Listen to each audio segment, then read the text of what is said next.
Começa agora o webinar Os impactos da PEC emergencial e reforma administrativa para servidores e servidoras de estados e municípios, uma iniciativa do Movimento a Serviço do Brasil.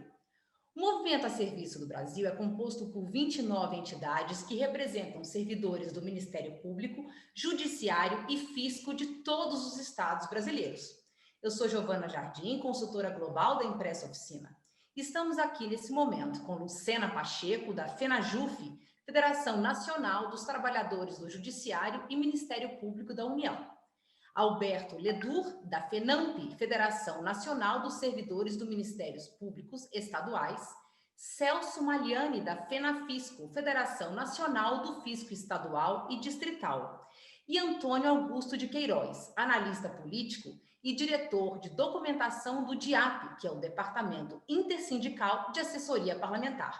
Gostaria de agradecer a presença de todos que nos acompanham. Vocês podem participar do nosso debate enviando suas perguntas e comentários no chat. Para começar a discussão, eu chamo Lucena Pacheco, da FENAJUF. Ela fará suas considerações iniciais. Bom dia, Lucena, como vai?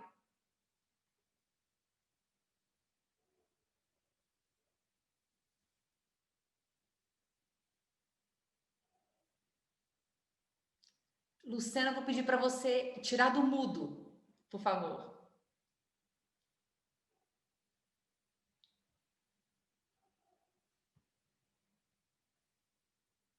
Se tratou de um problema técnico. Estou aqui de volta.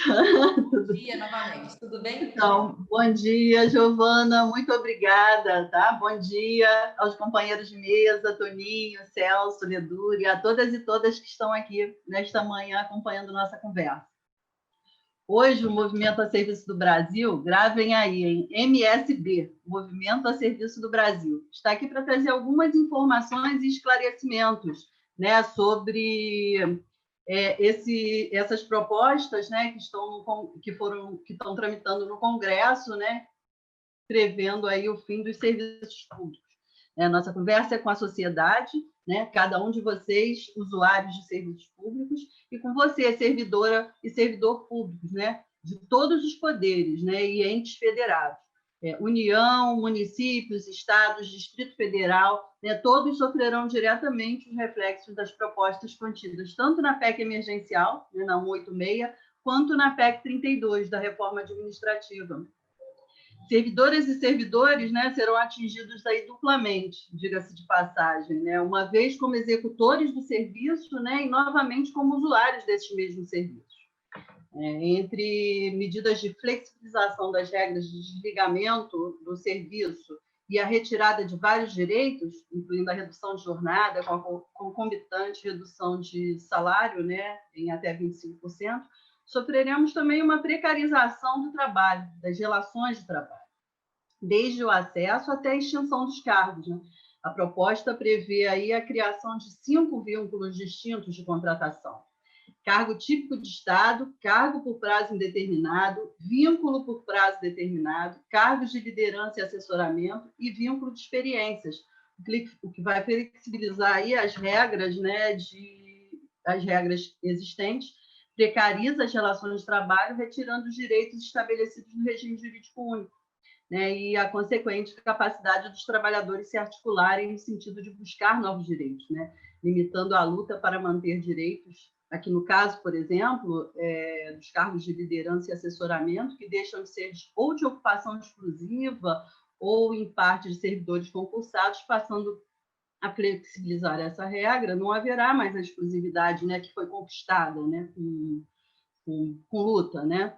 E a gente vê aí mais algumas situações, como, por exemplo, a de ampliar o poder do presidente da República, né, para a sua vontade de extinguir e transformar cargos, órgãos, autarquias e fundações em serviços públicos mais sujeitos à discricionariedade do Executivo, né, que poderá lutear o poder público com apadrinhados e retirar aqueles que o criticam, em detrimento da qualidade, da continuidade do serviço público. O que pode levar aí a uma contratação de profissionais menos qualificados, né, e menos compromissados, levando a uma piora nos serviços públicos, né, nesses serviços que são prestados. aumentando o risco de problemas de saúde física, mental, assédio moral, né, para servidoras e servidores, ameaçando o princípio da impessoalidade, né, quando acaba com o ingresso prioritariamente através de concurso, né, extinguindo e criando órgãos e cargos, trazendo uma estabilidade de, a cada governo, a cada 4 anos, né, uma mudança nas estruturas estabelecidas. Isso sendo otimista, né, pensando que cada governo vá, né, a partir da mudança, né, em todo o seu governo, utilizar aquela nova estrutura. Uma outra questão que está posta, né, nessas propostas aí é que incentiva a transferência dos serviços públicos para a iniciativa privada, né, quando estabelece o princípio da subsidiariedade para o Estado, contribuindo para a possibilidade de privatizações, né, nos serviços considerados públicos, quando imprime um regime de cooperação, né, onde prevê a contratação de trabalhadores através de empresas privadas para prestar serviços públicos, utilizando toda a estrutura do Estado. Podemos falar aí da experiência das organizações sociais na saúde. Um serviço público que deveria ser prestado pelo Estado, né, com a estrutura do Estado, e, na verdade, tem se revelado um esquema de precarização dos vínculos de trabalho, alta rotatividade de funcionários, gastos excessivos, né, e desnecessários. E, no final, né, quem paga o preço, quem paga essa conta é o Estado, né, sem servidores e servidoras públicos concursados. Tem um exemplo recente também aí, é com a questão do fornecimento de energia, né, que eu entendo que deveria ser um serviço público, né, e, no entanto, foi privatizado, né? O Estado do Amapá, aí, por exemplo, a empresa responsável pelo fornecimento de energia, ela é responsável pelo problema. Mas quem estava custeando o conserto da subestação, né, para resolver a questão era o Estado. Então, são inúmeros prejuízos para a sociedade, para a servidora pública e servidor público. Na verdade, para o Brasil, né? Eu acho que a gente tem que estar bem atento que essas propostas elas atingem a todos os poderes e todos os entes federados, né? Sejam servidores municipais, estaduais, federais e distritais, né? Todos, né, sofrerão as consequências dessas mudanças. Assim, gente, eu conclamo a todos e todas que integrem o movimento a serviço do Brasil. Vamos lá no YouTube, vamos no Facebook, vamos compartilhar, né, as informações a fim de esclarecer tanto aos nossos colegas servidores e servidoras quanto à sociedade, né? Vamos movimentar esse país, vamos derrotar essas PECs. Obrigada. Muito obrigada, Lucena, pelas suas considerações iniciais. E agora eu passo a palavra para o Alberto Ledur, que representa a Federação Nacional dos Servidores dos Ministérios Públicos Estaduais. Você está mudo. Agora sim. Bom dia, Giovana. Bom dia os demais colegas que acompanham aqui o nosso webinar, especialmente aqui ao Toninho, ao Celso Magliani, a Lucena, que nos acompanham nesse processo de organização do movimento a serviço do Brasil. Uma iniciativa muito importante, uma iniciativa que já era esperada pelas nossas categorias há bastante tempo, que é um processo de unidade dos servidores públicos em torno da defesa de um serviço público de qualidade, com retorno social e com valorização dos seus quadros, né? Eu organizei um pouco a minha fala de maneira bem tópica em temas que atingem os servidores atuais. Essa não tem sido uma temática que tem aparecido muito nos meios de comunicação, nos debates com os parlamentares. Então, acho importante a gente colocar esses dados aqui, até para que a imprensa tenha ciência da gravidade das iniciativas que estão previstas na PEC 32. Nós temos uma série de benefícios, né, de questões que estão sendo atingidas com essa PEC, adicionais referentes a tempo de serviço, indenizações de substituição, incorporações de funções gratificadas, licença-prêmio, ancianidade, a própria questão da redução da jornada de trabalho sem redução de trabalho, né, tá em risco essa possibilidade a partir da PEC 32, além da questão das parcelas indenizatórias, auxílio refeição, auxílio saúde, auxílio creche, e em qual medida que esses benefícios estão ameaçados? Porque tem uma previsão bastante específica na proposta de emenda constitucional 32, que estabelece que esses valores que hoje são historicamente garantidos aos servidores por meio de fixação de valores por portaria ou ato normativo interno, enfim, atos normativos infralegais, eles têm até 2 anos para ser fixados em lei. Então, vejam, todos esses benefícios que tradicionalmente não passam por fixação em lei, passarão a ser obrigatoriamente fixados em lei.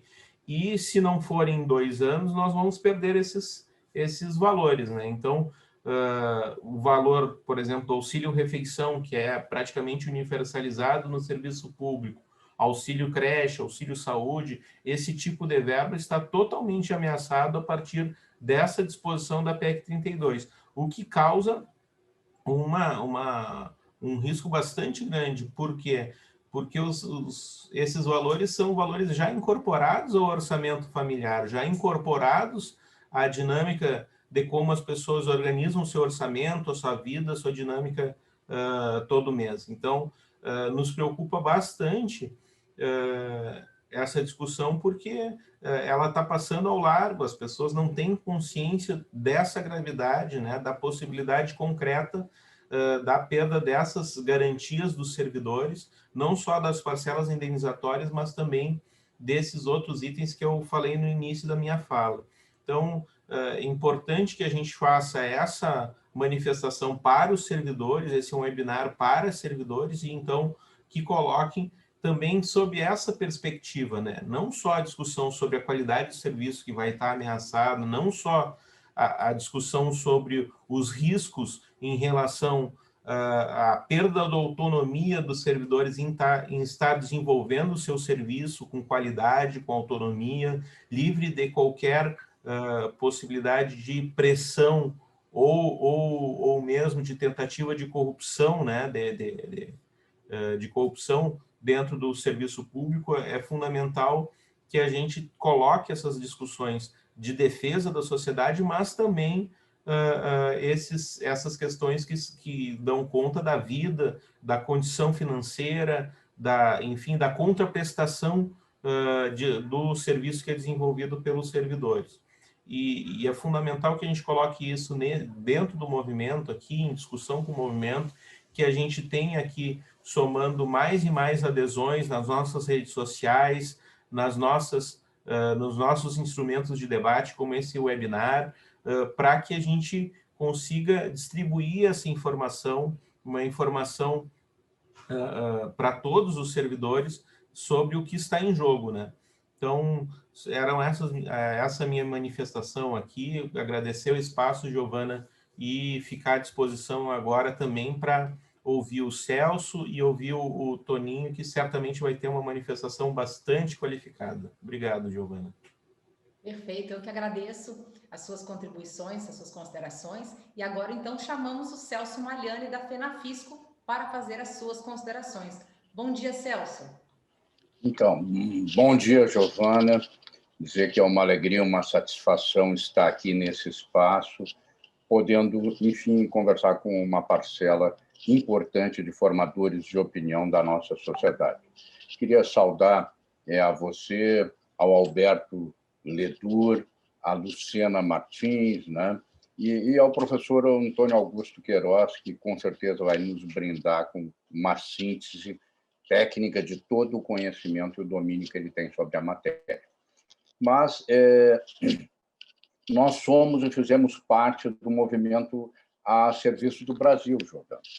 Então, esse movimento a serviço do Brasil tem como objetivo levar para a sociedade, para toda a sociedade brasileira, através das redes sociais e dos meios de comunicação disponíveis, uma avaliação dos reais efeitos desta proposta, que hoje está sendo vendida aí pelo ministro Paulo Guedes como a panaceia da solução de todos os problemas do Brasil, né? Não diferente de como foi vendida o congelamento de gastos, a reforma trabalhista, a reforma da Previdência, né?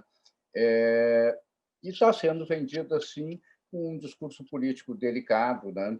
Onde diz assim: olha, pessoal, os atuais servidores preservamos tudo, né? Só vamos mexer com servidores futuros. Bem, nós temos que ter algumas clarezas. Em primeiro lugar, não vamos mexer com servidores futuros, vamos mexer com o serviço público que é entregue à sociedade brasileira, o que certamente vai ferir de morte a qualidade e a quantidade com a qual esse serviço é ofertado. Em segundo lugar, quando mexermos com os prestadores desse serviço, que são os servidores públicos, não mexeremos só com os atuais. É mentira. Então, mais uma vez, né, o ministro, falando pelo governo, mente à sociedade, dizendo que só vai alterar a condição jurídica dos servidores futuros. Altera gravemente a condição dos servidores atuais. Em primeiro lugar, essa reforma nenhuma característica tem de aprimoramento da condição da prestação de serviço à sociedade através da adoção de medidas de gestão atuais e modernas que venham a melhorar a qualidade desse serviço ofertado e, obviamente, a qualificação dos servidores que o entregam à sociedade. Na realidade, ela é uma reforma pobre, agressiva, né, que só visa unicamente eliminar, do ponto de vista econômico, custos com a prestação do serviço público e, por outro caminho, eliminar as garantias dos servidores para permitir àquele governo de plantão, àquele governante do plantão, aparelhar o serviço público da forma que melhor lhe convier para, obviamente, se manter pelo máximo de tempo possível no poder. É isso. Esse é o resumo. Os servidores atuais serão duramente atingidos, sim, e a ideia é que o resultado do conteúdo dela, efetivamente, é afastar a visão da primazia do interesse público, da supremacia do interesse público, para trazer a visão da supremacia do interesse privado. Haja visto que o governo interfere no caput do artigo 37 da Carta Constitucional, inserindo 8 novos princípios que não por acaso se repetem com os princípios atuais ou simplesmente os atualiza com uma linguagem mais moderna. Eu vou exemplificar. Está inserido o princípio da transparência, em paralelo agora com o princípio da publicidade. Para mim, é inequívoco que a transparência faz parte do princípio da publicidade. É apenas mais do mesmo, né? Entretanto, o último princípio que o governo coloca na sua proposta constitucional é o princípio da subsidiariedade. O princípio da subsidiariedade impõe ao Estado que atue de forma subsidiária à iniciativa privada, que não venha a se imiscuir em atividades que a iniciativa privada pode resolver. Neste caso, o princípio da subsidiariedade, simplificando, porque ele é um mundo bem mais complexo, mas simplificando, nesse caso, o princípio da subsidiariedade indica que o Estado brasileiro não deve e não pode agir onde a iniciativa privada pode agir. Então, é preciso que a gente tenha claro que o princípio da subsidiariedade no médio e no longo prazo vai afetar muito mais atuais e futuros servidores em função da primazia da privatização da prestação de serviços públicos que ele acaba estabelecendo na Carta Constitucional. É importante que a gente entenda que existem outras grandes alterações nesse processo, como, por exemplo, a possibilidade da demissão dos servidores públicos atuais e futuros, né, sem que haja o trânsito em julgado da sentença. Então, é preciso que se tenha claro que no processo judicial que determina o desligamento do servidor, o servidor poderá ser desligado pelo julgamento de qualquer colegiado antes do trânsito em julgado da sentença que decidiu por seu desligamento. Essa é uma mudança muito relevante para os servidores atuais. As futuras avaliações de desempenho poderão e serão processadas por servidores de cargo de liderança e assessoramento, que, vocês sabem, são servidores ligados ao governo que estiver de plantão. Outras questões extremamente importantes estão ligadas à progressão na carreira do serviço público, aquela que fala da história, o sujeito que opta por uma carreira para ficar 40 anos nela. Sim, agora, para se aposentar no serviço público, precisa, no mínimo, 40 anos de atuação. Pois é, pessoal. Para se aposentar, eu digo com alguma dignidade, né? nós temos que ter claro que, nesse período, não haverão mais adicionais de tempo de serviço, que era uma esperança mínima da recompensa pela permanência no mesmo espaço de trabalho e na construção de uma carreira. Então, as promoções por merecimento estariam, por antiguidade, estariam afastadas, né? E também os adicionais de tempo de serviço, que eliminaria a possibilidade de progressão financeira na carreira para os servidores. Bom, isso atinge firmemente os servidores atuais. Sem uma coisa pior, a proposta constitucional permite a redução da remuneração dos servidores. Então, ela impõe uma alteração que, na via transversa, ela diz assim, olha, não pode determinar redução de jornada, salvo com a concomitante redução do vencimento. E, nessa via, ela autoriza a redução da remuneração dos servidores atuais e, pasmem, isso será uma das primeiras coisas que vai acontecer, se não acontecer antes, porque outras emendas constitucionais miram na redução do vencimento dos servidores, dos trabalhadores do serviço público, que têm o compromisso de entregar à sociedade, né, o trabalho que o Estado tem o dever de lhe prestar enquanto provedor do bem-estar social. Então, aos servidores atuais, é muito importante colocar isso. Por fim, a emenda pede à sociedade um grande cheque em branco para definir a questão dos cargos típicos de Estado, aqueles que representam diretamente o poder do Estado junto à sociedade. Então, essas questões representam repercussão direta na sociedade, repercussão direta no serviço que é entregue à sociedade. Quem perde é a sociedade. Eu exemplifico, uma das principais determinações dessa PEC é a inserção do vínculo por tempo indeterminado com o Estado, que vai abarcar a predominância de todos os servidores públicos do território nacional, possivelmente 80% a 85% desses servidores, envolve servidores de escola, professores enfim, servidores que entregam um serviço para a sociedade, agentes de saúde, agentes de trânsito. Pois bem, esses profissionais perdem a estabilidade ao ingressar no serviço público com vínculo por tempo indeterminado. Aí eu vou dar um exemplo simples. Você imagina o porteiro do seu prédio, você imagina o vigilante, o mecânico, qualquer um indo à escola pública, ficando na fila muitas horas para buscar uma vaga para o seu filho. Aquele servidor que está lá não tem estabilidade, portanto, ele está submisso às avaliações e ao posicionamento do governo de plantão. Pois bem, imagine o risco enorme que esse cidadão vai ter de não conseguir a vaga para o seu filho em função de não ter a recomendação de um político, de não ter o encaminhamento de uma relação política que vai efetivamente indicar que existe, sim, um aparelhamento, porque o servidor agora, podendo ser demitido, ele está subordinado àqueles que estão no poder e àqueles servidores que são colocados pelo governo de plantão. Logo, resultará, sim, no aparelhamento do Estado e na submissão da sociedade a esse aparelhamento político. A estrutura da reforma levará a isso, sem dúvida nenhuma, e o movimento a serviço do Brasil, da sociedade brasileira, quer crescer, quer chegar na sua casa, quer chegar na sua vida e lhe avisar disso. Não se engane, o aparelhamento do serviço público vem contra a sociedade brasileira e vem em prejuízo da qualidade e do compromisso da prestação de um serviço público republicano e igual para todos os brasileiros. A nossa força no movimento a serviço do Brasil é dizer para toda a sociedade brasileira, não caia nessa fria, não deixe o seu parlamentar votar errado e votar contra você que colocou ele no Congresso brasileiro.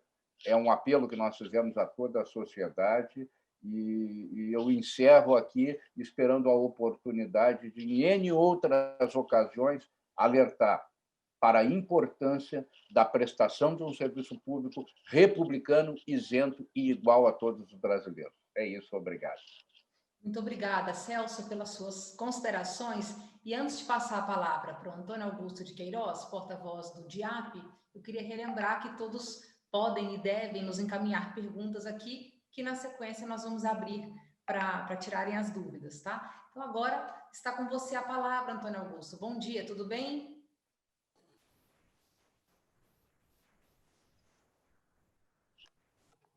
Bom dia, Giovana. Bom dia, Lucena. Bom dia, Alberto, Celso, colegas que participam desse webinar, todos os que estão agora assistindo nesse momento. Eu queria,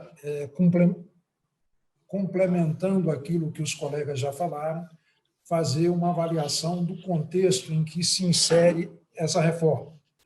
A primeira observação a fazer é de que existe atualmente um ciclo laboral no serviço público, que passa pelas regras de ingresso, recrutamento, sempre por intermédio de concurso público, né, que tem treinamento e capacitação por meio das escolas de governo, que existe a alocação a partir da vocação dos servidores, existe promoção a partir do tempo de serviço, como um estímulo para o servidor ficar, existem regras para que haja atualização da remuneração, né, embora os governos não cumpram em alguns momentos, mas existe, e a aposentadoria com paridade e integralidade. Pois bem, todos esses pontos estão sendo agora nessa reforma desmontados.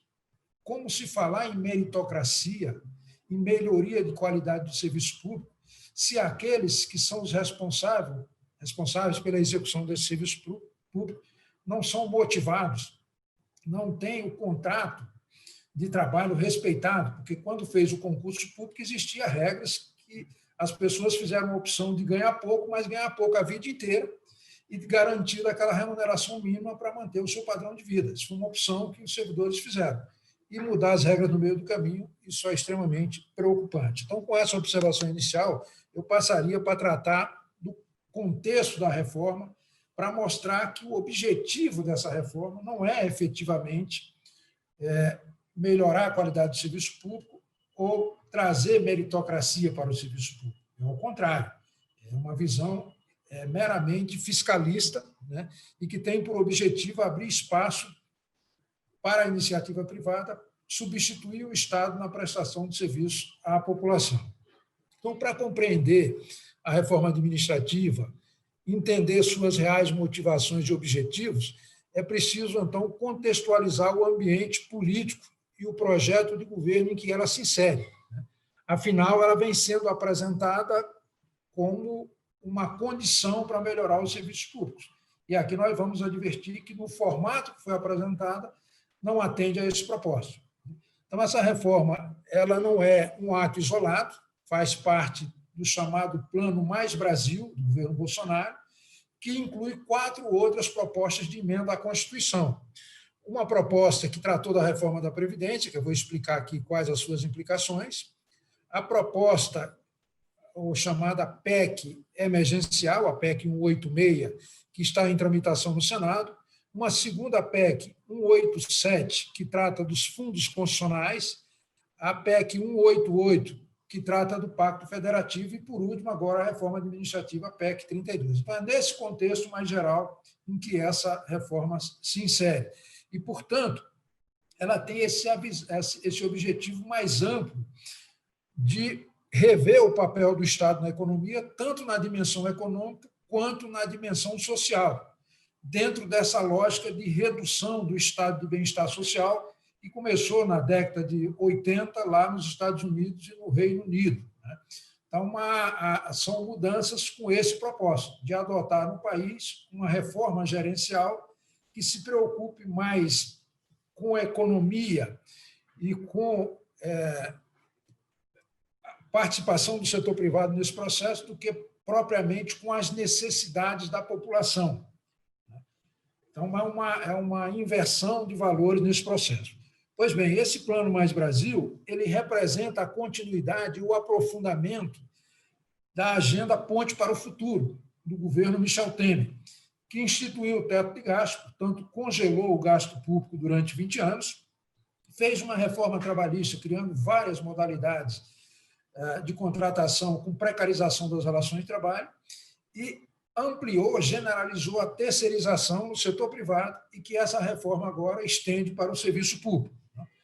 Então, tanto a reforma do governo Temer como a do Bolsonaro, ela se destina a promover um forte ajuste fiscal e com foco apenas na despesa, priorizando as duas principais despesas do Estado depois da despesa com juros e serviços da dívida, que são a previdência e o gasto com o pessoal. Então, em momento algum, o governo trata do aspecto da receita. Não há nenhuma reforma que trate do corte de subsídio, de renúncia, de incentivo, ou de uma reforma tributária que se destina a promover uma reforma tributária solidária, inclusiva, que tribute os ganhos de capital, as grandes fortunas, os grandes patrimônios e as grandes heranças com a mesma intensidade com que tributam os salários, o consumo e a produção. Então, para entender a lógica dessa reforma, é preciso fazer uma rápida retrospectiva das outras PECs do Plano Mais Brasil, para a gente compreender que elas efetivamente priorizam o corte de gastos sobre os direitos dos servidores públicos, sobre os direitos de um modo geral, e menos a qualidade e a meritocracia no serviço público. Então, vamos aqui falar da primeira PEC desse conjunto de medidas do Plano Mais Brasil, que foi a PEC 6, que foi transformada na Emenda Constitucional 103 da reforma da Previdência, em que impactou os servidores de forma negativa e os segurados do INSS em 4 dimensões. Em primeiro lugar, aumentou a idade mínima. Em segundo, aumentou o tempo de contribuição. Em terceiro, aumentou o valor da contribuição. E, em quarto, modificou a forma de cálculo e, com isso, reduziu o valor do benefício. Além disso, ela deixou 2 maldades que serão implementadas após a aprovação da reforma administrativa, que são a redução do limite de isenção para efeito de contribuição previdenciária por regime próprio. Hoje, os aposentados e pensionistas contribuem a partir do teto do INSS, ou seja, depois de R$ 6.101. Agora, implementada essa regra, eles passarão a contribuir a partir de um salário mínimo, portanto, haverá redução salarial. Alguns estados já adotaram essa medida. E a segunda é a possibilidade de adoção de contribuição extraordinária para equilibrar déficits de regimes próprios. E a reforma administrativa ajuda a ampliar esses déficits na medida em que a maioria dos futuros servidores não irão contribuir para o regime próprio, mas para o INSS. E, portanto, vai ampliar esse déficit dos regimes próprios e vai justificar, portanto, a implementação dessa medida de reduzir o limite de isenção, de um lado, e adotar a contribuição extraordinária, de outro. A PEC 186, conhecida como PEC emergencial, ela trata da chamada regra de ouro, que estabelece uma espécie de gatilho automático que ele dispara sempre que os gastos governamentais configurarem a seguinte situação: as receitas superarem as despesas, dispara esse gatilho; se o teto de gasto for ultrapassado; se a despesa com o pessoal ultrapassar os limites da lei de responsabilidade fiscal; e se houver descumprimento da regra de ouro, ou seja, se o governo se endividar para pagar despesas correntes, exceto para efeito de pagamento da dívida, né, em valor superior ao investimento. Então, nessas 4 hipóteses, automaticamente são suspensos todos os gastos de natureza permanente. Há um congelamento até que essa situação se equilibre. Isso significa dizer que está se tornando permanente a regra do teto de gastos que está prevista por 20 anos. Essa PEC 186, ela já na prática foi antecipada pela Lei Complementar 173 de 2020, porque ela suspendeu todos os ganhos dos servidores, não teve a amplitude de suspender todas as despesas correntes do governo, mas em relação aos servidores já houve essa antecipação, porque ficou proibido qualquer tipo de reajuste, inclusive revisão geral, até 31 de dezembro de 2021. 2021. A PEC 187 ela trata da extinção de fundos infraconstitucionais, que reúne ali ao pouco mais de 217 bilhões que serão destinados exclusivamente para amortizar a dívida pública, não podendo, em hipótese nenhuma, ser gasto com receita, com despesas correntes. E, por fim, antes da administrativa, a PEC 188, que é a chamada Pacto Federativo, que, além de reproduzir quase que integralmente a PEC emergencial, a 186, ela é mais grave porque desvincula as receitas e despesas, né? Portanto, desobriga a correção dos contratos com o governo e, inclusive, autoriza a redução de salário com redução de jornada, além de proibir decisão judicial se não houver prévia dotação orçamentária, que é impossível de prever, porque ninguém tem bola de cristal para saber que uma decisão que vai ser tomada daqui a 20 anos vai se alocar desde logo recurso no orçamento para atender.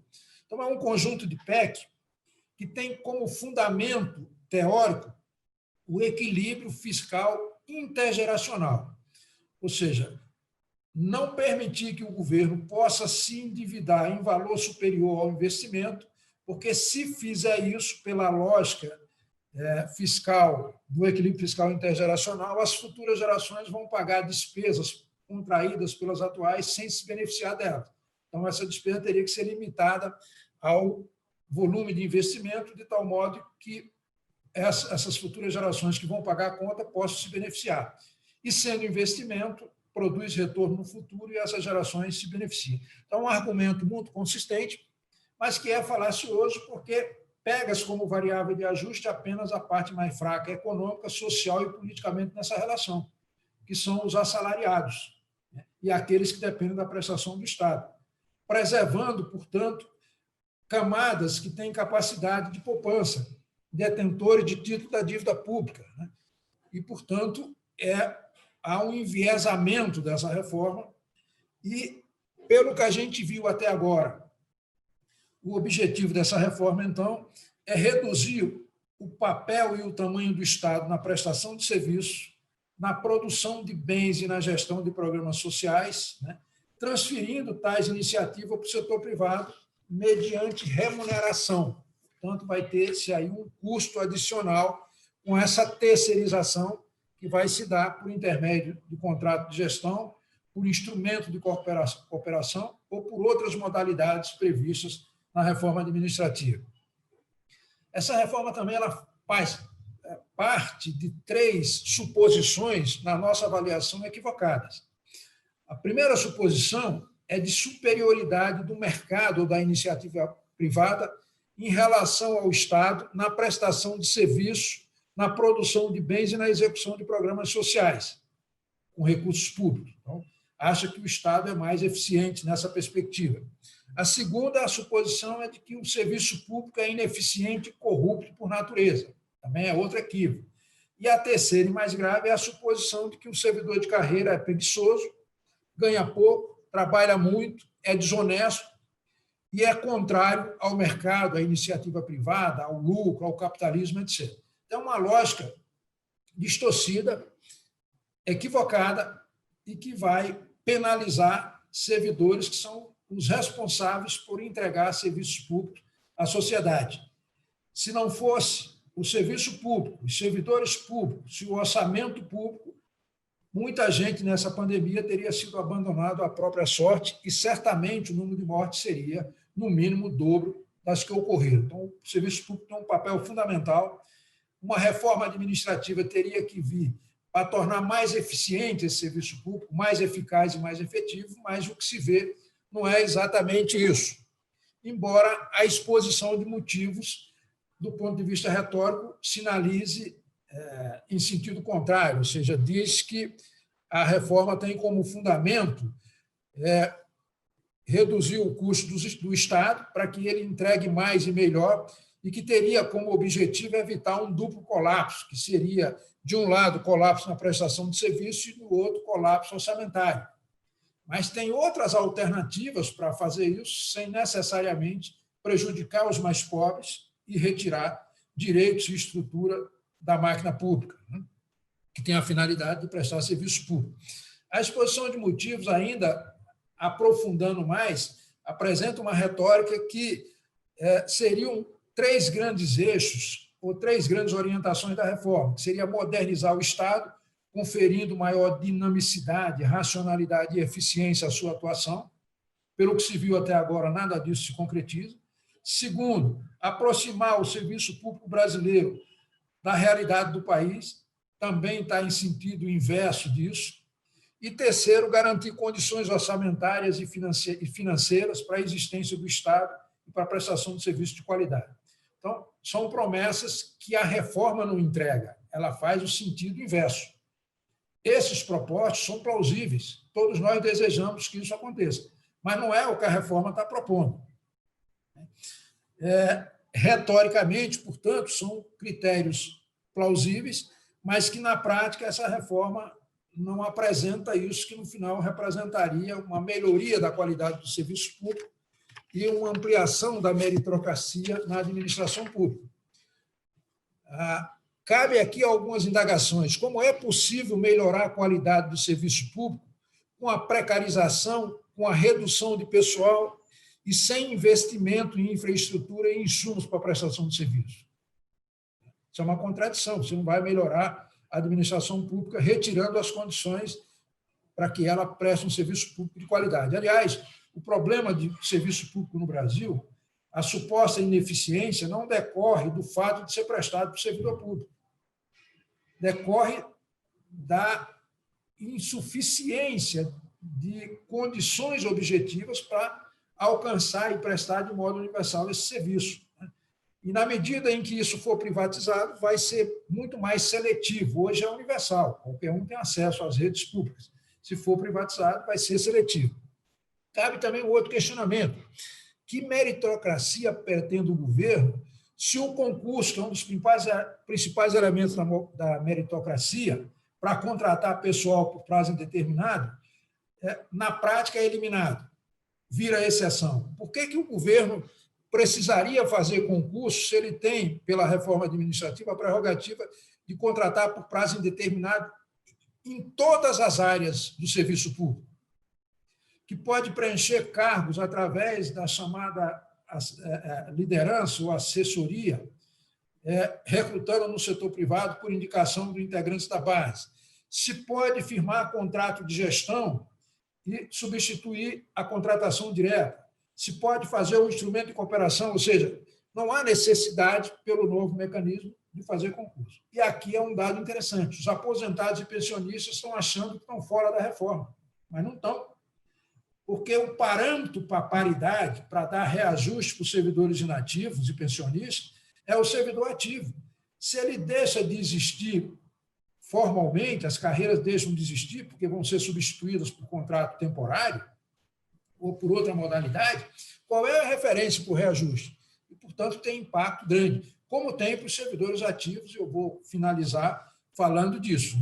Então, as possibilidades de concurso já foram mencionadas pelos colegas que falaram anteriormente, profundamente fragilizada, e se houver, e o servidor que for concursado para cargo por prazo indeterminado, que são os cargos típicos e os não típicos de Estado, que dificilmente vai haver concurso porque pode suprir por outro caminho, mesmo estes não terão direito à estabilidade plena, não terão direito à negociação coletiva, não terão direito à greve e não terão direito, na hipótese de ser dispensado, e 80% pode ser dispensado sem nenhuma garantia de estabilidade, a FGTS, nem indenização no momento da dispensa. Então, é a criação de um servidor de segunda categoria. Além disso, essa reforma dá ao presidente da República, ao prefeito, ao governador, ao chefe de poder autônomo, poderes extraordinários. É como se fez lá no Estado Novo, com a diferença de que no Estado Novo se deu poderes exacerbados, exagerados ao Getúlio para ele construir o Estado Nacional. E agora está se dando poder para desmontar o estado de bem-estar social. Isso é que é trágico. Então, são poderes que permitem colocar servidores em disponibilidade, extinguir carreiras, e tudo isso deixa de ser referência para os inativos. Permite até a extinção de autarquia. né? Então, embora a retórica oficial também diga que os servidores atuais não serão afetados por a reforma os afeta em diversas dimensões. Eu vou citar aqui algumas para demonstrar isto. É o mesmo discurso que foi feito na reforma da Previdência. Foi dito que nenhum segurado seria prejudicado, só alcançaria os futuros. E todos, indistintamente, foram atingidos. E mais do que os segurados, se alcançou aposentados e pensionistas na medida em que se criou contribuições, ou se majorou contribuições sobre os proventos desses aposentados e pensionistas. Então, embora, como disse o governo, diga o contrário, a reforma atinge os atuais servidores em várias dimensões. A estabilidade, por exemplo, é fragilizada, é flexibilizada. Se reduz drasticamente a proteção contra a despedida imotivada, que vai ser limitada a um grupo pequeno de servidores, que são aqueles tipos de Estado. Todos os países no mundo mantêm algum tipo de proteção para as carreiras que se encarregam do núcleo central do governo. Nos Estados Unidos, a estabilidade vem de lá. Se adotou a estabilidade nos Estados Unidos porque, quando os democratas ganhavam em substituição aos republicanos, se demitia todo mundo. Quando os republicanos ganhavam, demitiam todos os democratas. Então, se fez exatamente para impedir que haja interferência política na autonomia funcional, ou seja, para proteger não o servidor, mas a sociedade, né? Para não ter descontinuidade dos serviços. Então, os Estados Unidos têm regra de estabilidade. O Reino Unido, que foi o principal país que liderou as reformas em matéria de reforma gerencial, tem, na sua prática, consuetudinariamente, regras de compromisso de estabilidade nos cargos estratégicos. A Alemanha, enfim, uma série de países que adotam esse mecanismo da estabilidade. Então, se precariza, e o Celso mostrou bem, as possibilidades de dispensa, porque, além da comissão com ampla defesa e do trânsito em julgado, que são as possibilidades hoje de dispensa, se criam novas duas possibilidades, que é a dispensa por avaliação de desempenho, a ser feita por gente recrutada fora da administração pública, né, a serviço dos integrantes da base do governo, e por decisão judicial colegiada, ou seja, a partir da segunda instância não se espera mais o trânsito julgado e pode demitir. Proíbe a progressão e a promoção com base em tempo de serviço, será condicionada à titulação e avaliação de desempenho. O servidor perde o direito a ocupar as funções comissionadas, que hoje são reservadas exclusivamente para eles, e a parcela dos cargos de livre provimento, serão ocupados pelos chamados cargos de liderança e assessoramento, que vem em substituição às funções públicas e os cargos de livre provimento, e que vai alcançar funções estratégicas, atividades estratégicas, gerenciais e técnicas, portanto, abrangendo todas as áreas. Permite a destituição de servidores comissionados por razões políticas eleitorais. Quer dizer, que meritocracia existe nisso? É uma janela para a perseguição. Amplia o escopo exageradamente desses cargos batizados de liderança e assessoramento. O servidor que foi enquadrado, e apenas 20% será no futuro, como típico de Estado, não poderá ter nenhuma outra forma de remuneração, nenhuma outra forma de atividade remunerada, ele fica limitado. Acaba-se com um regime jurídico único, criam-se vários regimes em que apenas um por cargo indeterminado, e mesmo assim limitado a um grupo deles, que é aqueles ocupantes de cargo tipo de Estado, é que terá alguma proteção contra a despedida imotivada. Quem se licenciar para exercer mandato sindical, político, estudar, acompanhar parente doente, etc., vai perder o direito à retribuição de posto comissionado, gratificações de exercício, bônus, honorário, parcelas indenizatórias, etc. Então, é uma reforma que, como se vê, ela não atende a esses objetivos que o governo anuncia, faz o contrário. Ela transfere a infraestrutura de produção e de serviço do Estado, construído com recurso público, para o setor privado explorar em bases lucrativas, através ali do instrumento de cooperação. E, de outro, retira direitos e reduz, para usar uma expressão do Banco Mundial, o prêmio salarial dos servidores, sob o fundamento que no Brasil os servidores ganham muito. E não é verdade isso. Vamos, na conclusão, demonstrar isso. E, por fim, o governo, em lugar de regulamentar a Constituição, porque já prevê uma série de mecanismos lá que poderia aperfeiçoar o serviço público, como, por exemplo, definir, regulamentar o teto remuneratório, instituir a avaliação de desempenho para efeito de aquisição de estabilidade no estágio probatório, as regras, definir regras e diretrizes do sistema de carreira do serviço público, né? Regulamentar a Convenção 51 da OIT, que trata da negociação coletiva, regulamentar o direito de greve, mas, em lugar de fazer isso, que já está previsto na Constituição e que aperfeiçoa o serviço público, prefere o desmonte desse serviço, a precarização das relações de trabalho e o abandono de um projeto de profissionalização da burocracia pública. E o mais grave, e eu vou concluir dizendo isso, é que as alegações para justificar a reforma, lamentavelmente, são falsas. Alega-se que o Brasil tem muitos servidores, mas a relação do número de servidores públicos comparado com os demais trabalhadores ocupados em cada país, o Brasil, essa relação é de 12,1%, enquanto a média dos países da OCDE é de 21,3%, portanto, o dobro, sendo que no caso da Dinamarca e no caso da Noruega passa de 34%. Até o Reino Unido, que é o berço do neoliberalismo, 23,5% dos trabalhadores são servidores públicos. Divulga-se que os salários dos servidores são muito altos, mas a média salarial nos 3 poderes e nos 3 níveis de governo é de R$ 3.800. Não me parece que seja um valor exorbitante comparado com os praticados no setor privado.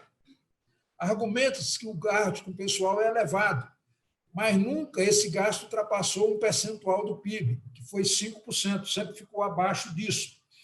E o governo, em lugar de dar esse dado em percentual da receita líquida corrente ou em relação ao PIB, ele dá em valor nominal, ignorando a inflação. Quando corrige com a inflação, vê-se que não houve aumento de gasto com o pessoal. Além disso, o governo costuma fazer uma manipulação que é grosseira, que é desonesta, que é a seguinte: ele dá o gasto com a folha no serviço público e o número de servidores ativos. Só que a folha de pessoal do serviço público inclui ativos e inativos. Então, por essa lógica, um servidor público, por exemplo, um professor, em que metade do gasto que o pessoal é destinado a aposentado e pensionista, pega-se o valor total, divide pelos ativos e chega-se a um valor que é o dobro do que realmente o servidor recebe. Então, a manipulação é uma distorção que é inaceitável, né?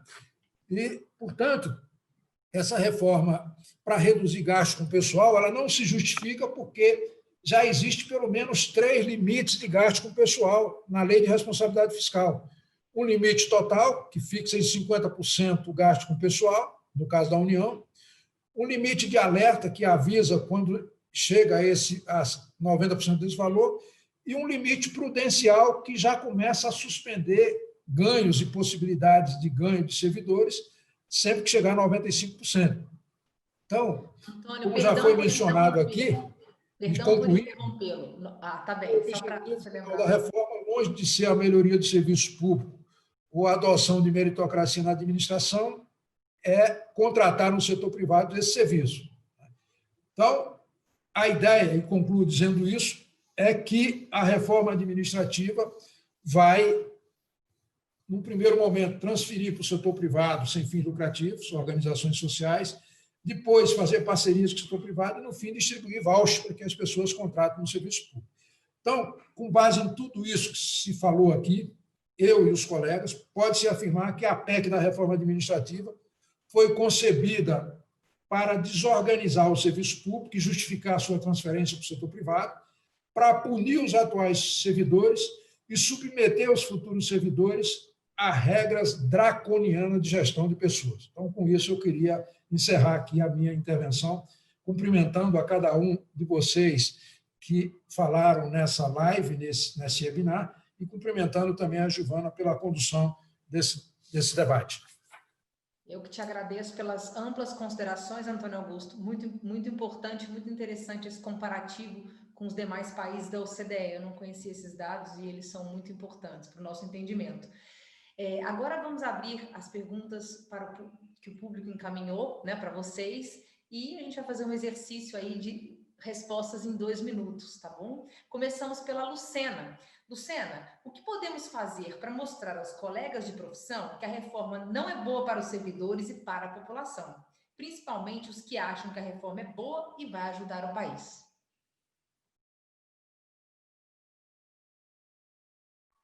Oi, Giovana, obrigada aí pela pergunta. Eu acredito que a principal ação de nós, servidores, né, enquanto sujeitos aí e objeto dessas mudanças, é fazer sempre uma ponte entre cada questão das propostas, né, e uma realidade prática. Né?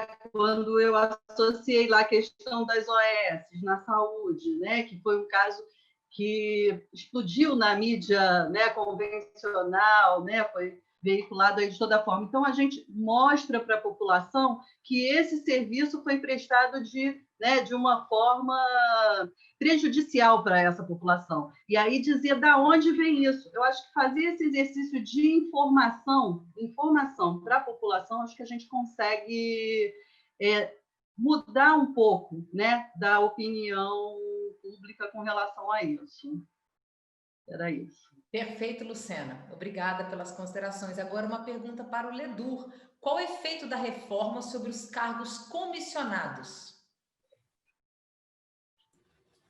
Então, Giovana, acho que tem um efeito importante, basicamente na mudança da sua concepção. Os cargos comissionados passam a ser possível a sua criação para cargos de funções técnicas, né?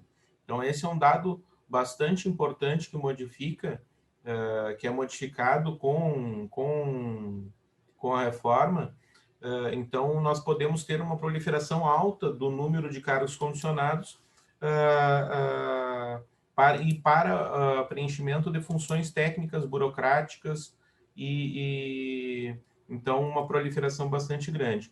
De qualquer forma, assim, tem uma alteração substancial, que é o fim da exclusividade das funções comissionadas para servidores de carreira, que está previsto hoje no artigo 37.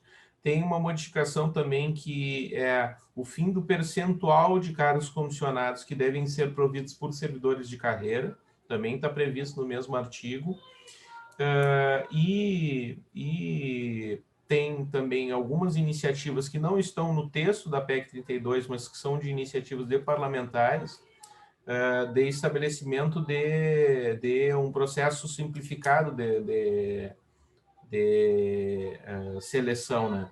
Isso não está no texto da PEC 32, mas tem uma iniciativa de um coletivo de deputados nesse sentido. Mas nós não temos nenhuma garantia que isso vá se concretizar. Perfeito, Ledur. Muito obrigada pelas suas considerações. Agora eu tenho uma pergunta para o Celso.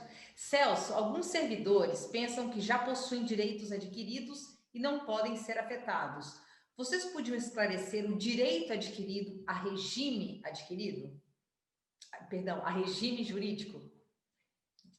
Vocês poderiam esclarecer, você poderia esclarecer o direito adquirido a regime jurídico, perdão. Na realidade, hoje, existe uma visão com relação a direito adquirido, que ele é considerado adquirido somente quando implementada a integralidade das condições para acesso a esse direito. Se, todavia, ele não prevê a realização de um conjunto de condições para acesso a esse direito, ele é um direito expectado. Por exemplo, eu vou dar um exemplo para vocês, a remuneração. Qual é a visão de direito adquirido ao padrão remuneratório, né? Na realidade, isso não existe. Ele é uma expectativa de direito à manutenção dessa questão. Se incerto no texto constitucional a possibilidade efetiva de redução da remuneração com a concomitante redução proporcional de jornada, adeus. A grande chance disso permanecer e do STF não reformular isso. Então, o trabalhador que hoje acha que tem direito adquirido a um padrão remuneratório é errado, né? Se ele ganha R$ 5.000, ele vai ter uma redução de jornada de 25%, de 8 horas para 6 horas, ele vai passar a ganhar R$ 3.750 pela redução proporcional dessa jornada. E ele não tem como falar em direito adquirido se a própria Constituição está buscando ao contrário, né? Está determinando o contrário, desculpa, pela alteração proposta pela PEC 32. Então, eu te diria que essa visão de direito adquirido hoje, nós diferimos muito em relação à visão do governo, tanto que o governo está propondo uma alteração constitucional, por exemplo, com este padrão de redução de vencimento, que é uma coisa que o governo tem perseguido. O presidente da Câmara dos Deputados discursou à sociedade dizendo que entendia um absurdo que toda a sociedade estivesse perdendo emprego, estivesse tendo prejuízos e o servidor nada perdesse. Então, ele entendia adequado a redução do vencimento dos servidores, pelo menos temporárias, para contribuir com o enfrentamento da crise. Ele não falou no lucro dos banqueiros, ele não falou nos dividendos que foram pagos, vou adotar como exemplo pelo resultado dos bancos no ano passado, ele não falou em nada disso, ele falou em mexer na recompensa, na remuneração mensal dos trabalhadores. Então, da forma que o governo tem agido hoje, ele tem uma visão de direito adquirido bem diferente da nossa e, com certeza, vai promover, sim, alterações relevantes no que o servidor pensa ser hoje o seu direito adquirido. Não se acomode nisso, lute contra a reforma. Vá ao seu vizinho, vá ao porteiro do seu prédio, vá ao vigilante da rua, ao balconista do supermercado e diga para eles que eles serão prejudicados com a prestação do serviço público no posto de saúde que atende eles, na escola que atende o filho deles hoje, porque não existe proteção a direito adquirido com a forma que o governo está agindo hoje e com o nível de constrangimento que muitas vezes está sendo levado à Corte Constitucional Brasileira. É isso.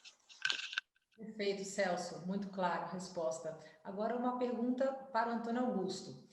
Como ficarão os planos de carreira? Haverá alguma segurança para as carreiras que forem incluídas como típicas de Estado? Tentar ser incluídos como tal seria uma boa estratégia? Bom, os planos de carreira estão sendo extintos por essa reforma. Então, o governo vai fazer novas leis, pode criar novas carreiras e, aliás, não é carreira típica de Estado, é cargo típico de Estado. Então, você pode ter, numa carreira, 2 ou mais cargos, sendo que apenas um deles poderá ser considerado típico de Estado. Então, a proposta dá ao presidente da República poderes excepcionais para extinguir, colocar em disponibilidade de servidor, extinguir carreiras, criar no desenho que desejar nova modalidade de cargo, de modo que as carreiras existentes não têm nenhuma. Primeiro, vão ser extintas, vão ser alteradas. Se o servidor for incorporado, transposto para a nova carreira, pode ser que ele fique ainda organizado numa carreira.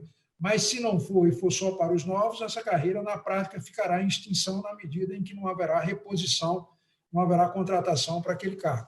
Então, é uma fragilização completa, não há nenhuma garantia. E os servidores típicos de Estado, isso é uma manobra do governo para facilitar, dentro daquela lógica, de vamos dividir para governar. Separa os que são exclusivos típicos de Estado e os não típicos, faz a reforma agora em cima, mais fortemente, dos não típicos, e depois, com muito mais facilidade, que é um universo menor, faz com maior intensidade até em cima dos típicos. Então, essa briga por ser classificado como típico de Estado é, na minha avaliação, uma briga equivocada. Todos os servidores devem manter aquele padrão atual em que todos são essenciais para a administração pública e, portanto, todos são típicos de Estado. Na medida em que há essa separação, você facilita, porque você desmobiliza aqueles que acham que não vão ser afetados, mas podem até não ser afetados na mesma intensidade nesse primeiro momento, mas certamente serão no momento seguinte, porque a lógica da reforma, como expliquei aqui, é reduzir a participação de servidor de carreira na gestão da administração pública. Vai se buscar no setor privado, por considerar que é mais eficiente e, entre aspas, mais eficaz ou mais honesto, enfim. Então, há uma carga de preconceito muito grande, não se pode permitir que uma reforma com essa dimensão, possa ser aprovada com base em preconceitos. Perfeito, Antônio Augusto. Muito importante todas as considerações, todas as respostas nos levam a uma conclusão, que a reforma ela afeta o cidadão brasileiro, embora aqui seja um fórum para as carreiras, né? A gente chega a essa conclusão. Chegamos ao fim do webinar, os impactos da PEC emergencial e reforma administrativa para servidores e servidoras de estados e municípios, promovido pelo Movimento a Serviço do Brasil. Obrigada a todos que nos acompanharam, obrigada a todos que estão aqui conosco debatendo e até a próxima.